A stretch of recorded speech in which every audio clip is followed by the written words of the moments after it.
Welcome everybody to our April Sustainability Moya Talks. We have two very special guests today, Ratanasim and Paik. They join us from DC Green Bank. Annie is the Sustainability Director of DC Green Bank, where she is responsible for leading environmental, social, and corporate governance. She creates, reviews, and tracks sustainability policy and performance measurement. She worked for Rhode Island Commerce in different management positions and served many years as project coordinator at Colette. Besides an experienced environmentalist and policy analyst, Annie is the co-chair of the Alliance of Rhode Island Southeast Asian for Education. Sandy, whom some of you know because we have worked together, is DC Green Bank's General Counsel. She is responsible for building and leading the organization's legal strategy, policy, and compliance to achieve sound governance, operational excellence, business resilience, and ethical leadership. She has worked in many facilities in our companies. She works as an associate general counsel for Freddie Mac, as director of legal affairs at Wilco, as a senior counsel in Inside Wireless Group, and an associate at Golden Store, besides other teams, right, Sandy? Besides her professional achievements, Sandy is an active advocate for sustainability, digital literacy, and community wellness.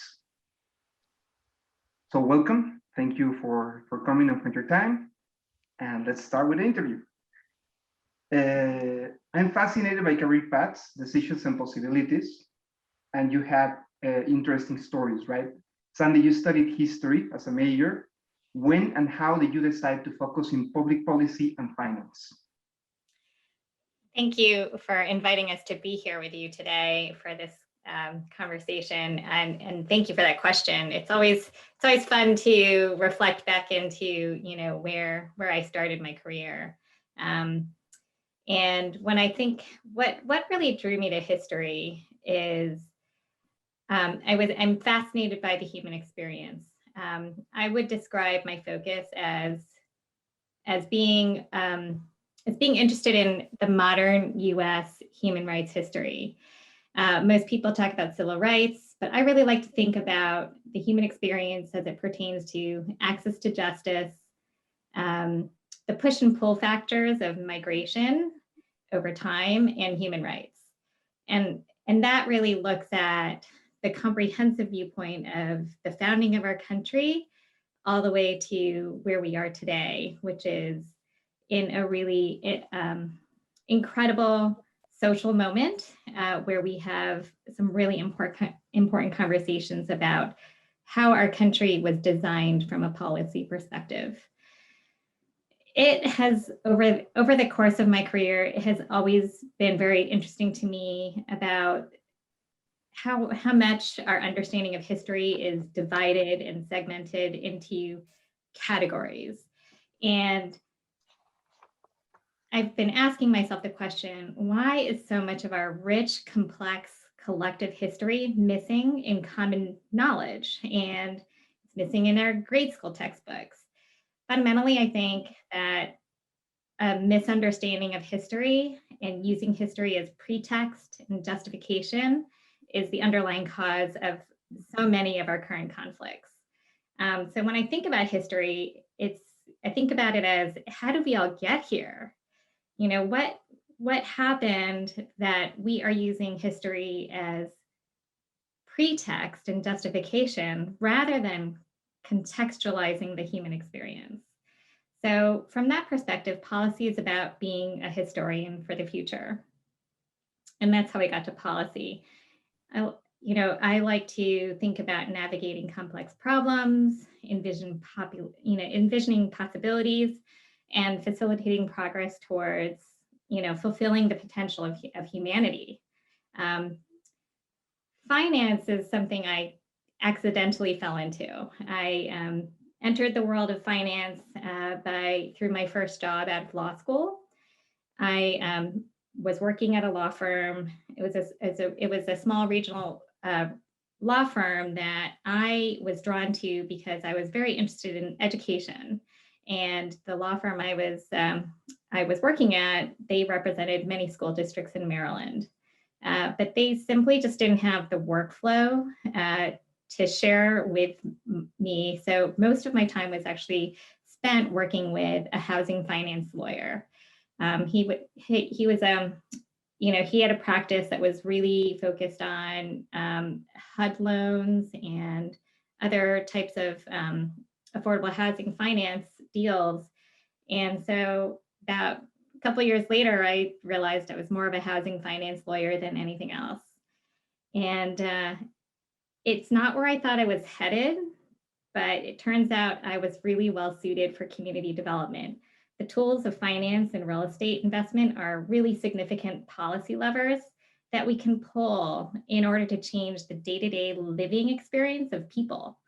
And that is the same thing that really drew me to education policy. Mm-hmm. So it really fits well with my skill set and my interest areas. Community development finance is where we convert policy and data from grand ideas into actions that translate into building more livable communities, healthier and dignified living environments for people. So that happy accident at the start of my legal career is ultimately what brought me to DC Green Bank. Excellent. We have a pending conversation on history. Annie, similarly, you first graduated in communication and business, and a few years down the road, you move into an MPA with a focus on environmental sustainability, and you're currently doing an MBA. When did you decide that this was your path? Yeah, so let's go down memory lane a little bit. So it all started for me, I'll try to make this short. It all started in the 3rd grade, where I think it was some sort of Earth Day celebration. It was all in our cafeteria, and it was just like a lot of fun activities, very visual, very like kid friendly, and a lot of colors. And I remember things just stuck to me, and I would go home and I would tell everyone to recycle. And then, I would annoy my parents a lot with that as well. But eventually they understood, and I just kept finding myself reading and watching everything dealing with the environment, just because it didn't just intrigue me, but it just made a lot of sense to me. So fast forward, I would say, into college, there wasn't a lot of majors at the time that was related to the environment. I think there was only environmental studies and environmental science, but I wasn't really strong in science due to my experience in high school. So I kind of ruled it out, and I was just like, all right, let's see, I don't know what I want to do. Let's see what else is out there. So I ended up changing my major like 3 times. I don't know if everybody else had that experience, but I was just very kind of envious of those who knew what they wanted by college or while they're in college. Because, you're supposed to like major in something that, you see your future in. And I was kind of in a space where I'm just like, I don't know. So what happened was after I graduated and I went into the real world, on my first full-time job, I just found myself just keep wanting to find something, and I felt like something was missing. So I had a mission to find my passion. So that's what I would do after work, just find like my passion and just research and read what gives me a spark. But at the back of my mind, it was still always the environment, even though I ruled it off because I thought, you'd have to be really good in science. You have to really like have a focus in that field. So then I ended up actually contacting my just professors from my old university and interviewing them and just asking them, how did they get to where they are? How do they feel about where they are? And then I started using LinkedIn to just contact people in the professional world who were in the environmental side to just pick their brain as well. And then finally, collecting all of this information from them, and I saw that there was a different path. It doesn't have to be science based. So I saw my path in policy and also in business, in what I can do for the environment. And so that was the start of where I was like, let's go for the master's. And so I did my MPA, and then, but still, you know, it's a master of public administration, but I wanted a concentration on environmental sustainability. So I went to the director of the program and I asked him if I can craft my own concentration. And he's a great guy, and he listened and he understood and he accepted it. So I guess a good tip is, when in doubt, always ask, because you never know. So that's what happened, and I was able to really enjoy that route into a master's program, because sometimes when you think of doing school, you're like, oh gosh, I got to study, I got to do these exams, but it was like actually exciting, and it was fun, and I actually did better in my graduate studies than I did in my undergrad, surprisingly. But it was because I found my passion. So while I was doing my full-time job, and it was at Collect Vacations as a project coordinator, and it was all about traveling, which is another great passion, but it wasn't. But even when I did that, I tried to find a way to incorporate, you know, environmental sustainability. So yeah, so from there, I just also decided to do, besides, you know, the master's program part-time, I contacted the sustainability officer in the University of Rhode Island to ask if I could be her intern, so that I can have like, or gain more real experience into the field. So, and I didn't want to waste any more time once I found my calling. So that was really my path. Yeah, so thank you for that question. It's really, really good. Right, so you both now are in DC Green Bank through different paths. And DC Green Bank is part of a broader strategy from the DC government towards creating a more resilient and sustainable district. Could you please explain to our audience how is a green bank different from a standard financial entity? It's a great question. I get it frequently. Most often, the question I get is, what is a green bank? Let me start by giving a little bit of background about how we were formed at DC Green Bank. We were established as an independent instrumentality of the District of Columbia by our city council. From there, the mayor appointed the voting members of our board, each of whom are confirmed by the city council. And let me also just mention, we were formed by law in 2018. So we also have 4 non-voting members of our board who are principals from different district agencies with whom we interact quite a bit, right? The district's Department of Energy and the Environment. We have a non-voting member of our board from the Office of the CFO, someone from the Deputy Mayor's Office of Planning and Economic Development, and also someone from the Office of Public-Private Partnerships. And they're participating in our board in order to really facilitate that public-private space in which we exist. You know, our board had its organizing meeting in 2019, so about a year after. I think just the process of getting the board organized and really developing some of the foundational framework for the board to meet took that amount of time. And then we actually just celebrated our first anniversary of operations. Our CEO was hired and began this week last year. So that's a really exciting milestone for us. So green banks are frequently, there are some green banks that are independent nonprofits, but most frequently green banks are like a policy tool of a state or local government. Sometimes it can be a country if you're talking about an international, like a green bank in another country. And we particularly in DC are designed to facilitate investment by private capital into sustainability projects in the district. In this way, like many other green banks, you know, we seek to mature the market of private commercial investment in sustainability. So one of the ways that we do that, or really the way that we do that, is by, you know, really trying to, you know, field test products, learn from the offerings, and find out what is working for private capital and what the barriers are for private capital to participate. You know, in theory, like the theory of our existence is we will help commercial banks become green banks. And so it's our dream that every bank will one day be a green bank. So that they finance these gaps in financing structure, right? Right. How do you build and measure the benchmarks to evaluate this green bank, both immediate, midterm, and in the ultimate goal of contributing to sustainability and clean energy? Yeah, that's also a good question. So when it comes to measuring and benchmarking, one thing that we do have to our advantage is that there are other green banks created prior.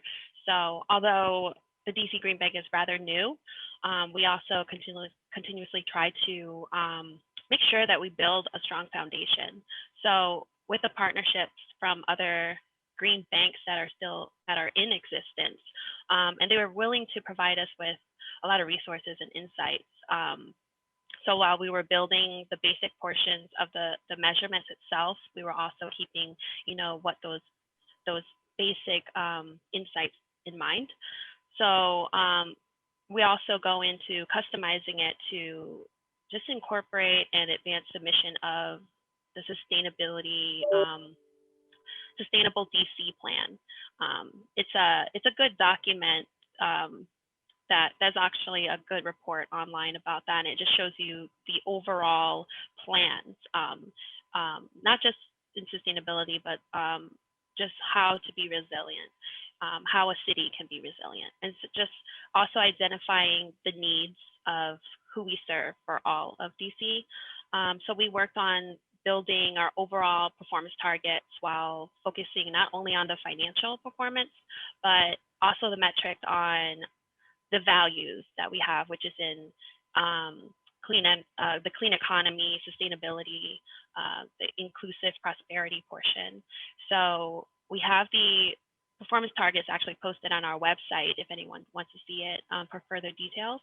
But we also made sure we posted it up for public comment so that we could welcome public feedback. And so now we just plan to have those results posted on our website periodically, so everyone can see just how we're doing and what we're doing. And in addition to just measuring our performance through time, we're also looking to evaluate the DC Green Bank's performance to identify any gaps so that we can continuously look for any improvements that we can make along the way in order to better serve the community while bettering the environment. Thank you. You mentioned maturing the finance market and the capital market, Sandy. And most of your audience today are architects and designers. How does this relate to the building environment? Thank you. That is so important because one of the areas where we see a real gap in the commercial market for sustainable investment is in the green building sector. And so this is, being able to connect and bridge commercial finance into sustainable development, which is, where architects sit, right, in the development piece is, bridging that gap is what's going to really be able to make sustainable investment in DC advance, particularly in light of like the building energy performance standards and in the affordable housing sector, I think is one of the areas where it's really been identified as a very wide gap in terms of what is available to invest in, either, renovating and retrofitting and preserving affordable housing, as well as the development of new affordable housing. Commercial real estate finance is, can be very complex. And when you add in this additional complexity of having to meet the new BEP standards, meet all these other regulatory requirements that, to really satisfy the green building standards of DC, when the commercial market isn't really ready for that, then, you know, they really need us to help bridge those gaps. And so, you know, one of the gaps that we see, for example, is that, you know, private capital is not necessarily available when building owners need it the most, right? Like they need it to do some of the A&E at the beginning, and you really can't access capital, you know, private, you know, loans for that. So we have a loan program focused on some of the pre-development work, like the, you know, green charrettes and the energy audits, and a lot of that early stage work that takes resources. And if, especially in, you know, for building owners that have less capital, or because they have really controlled capital, like the control on the way that they can use their capital, which is what I consider the case for affordable housing, for example. You know, being able to access financing at that earlier stage is what enables both, you know, the architecture community, you know, the engineering community to provide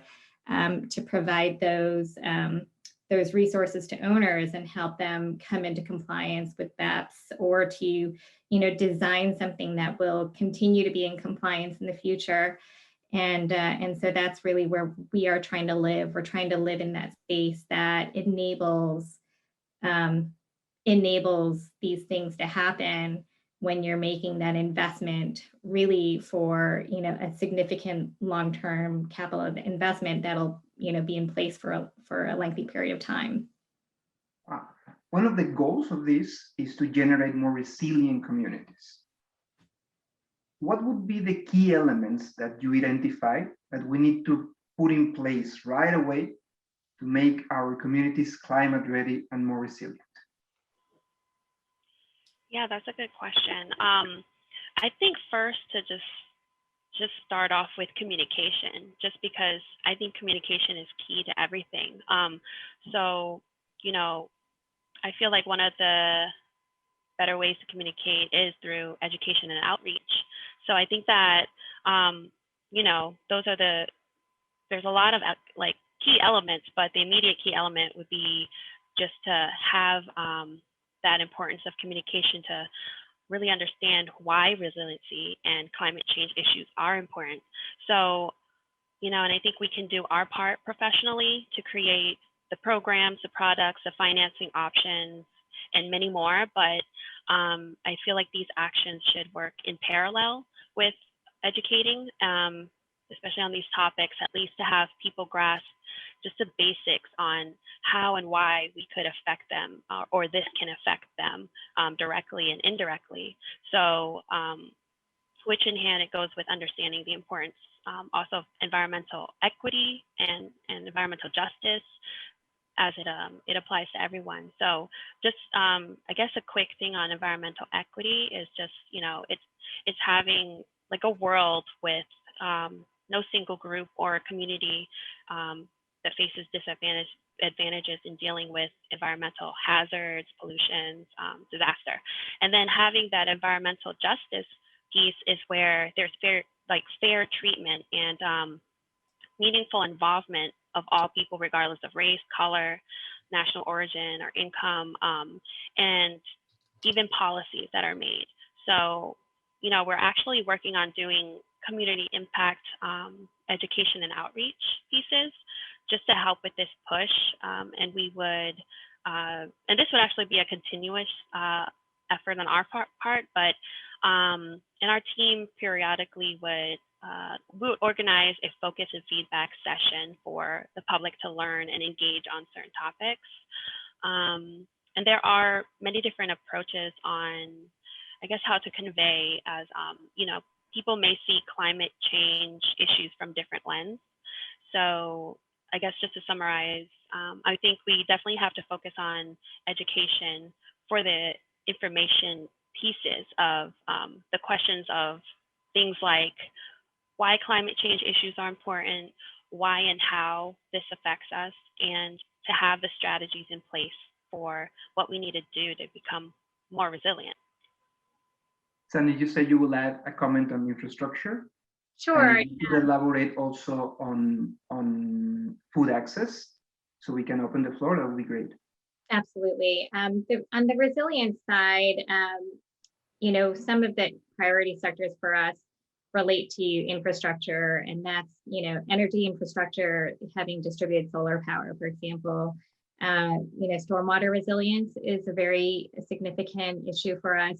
In DC, we're very lucky to have, you know, one of the few nascent stormwater retention credit programs, and that's a really great policy tool for us to accelerate stormwater resilience, and encourage property owners to do more green infrastructure at their properties than they may otherwise do.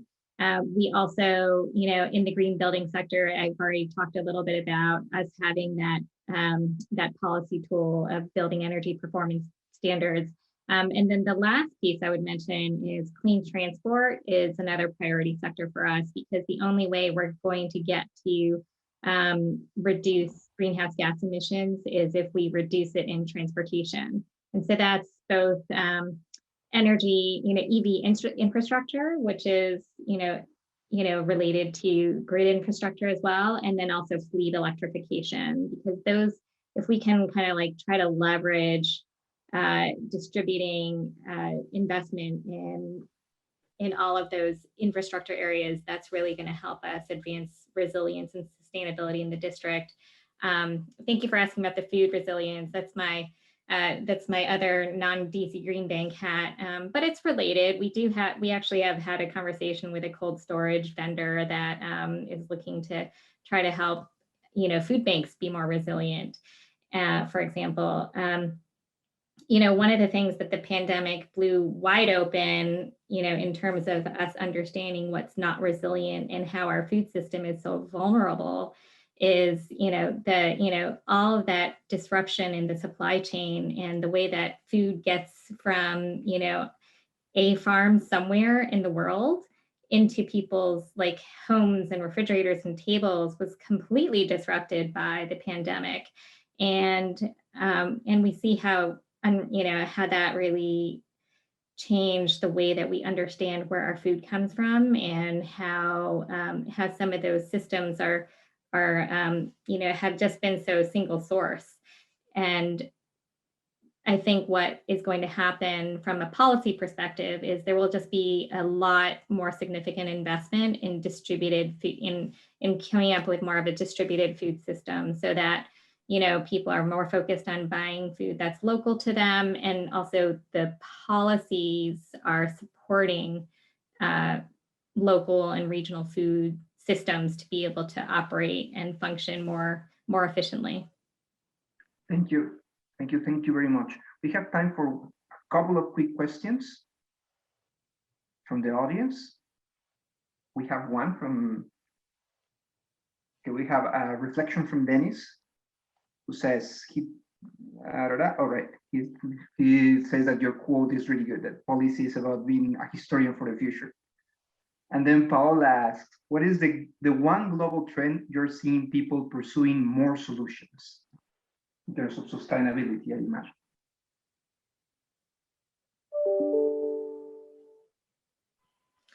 Annie, do you want to take that? Yeah, I was going to say, I was thinking about that as one global trend. I feel like that might be a little difficult, but I feel that definitely the transportation sector right now is really getting onto the trend of EVs. Not that it should be a trend, it should definitely be something that is very significant to what we should be doing globally, just because the transportation emissions are literally the highest. It's the highest sector emitter of greenhouse gases. So just knowing that a lot of these manufacturing companies from the auto industry are going towards that trend now is a great thing to see. So, and making, you know, that happen, and also while it does, it's lowering the cost for the consumer. So I will definitely be in the market soon for that myself. So thank you for the question. And we finish with Aura, who asks, when you talk about education, is it education focused on individual education or corporate education? I can take that.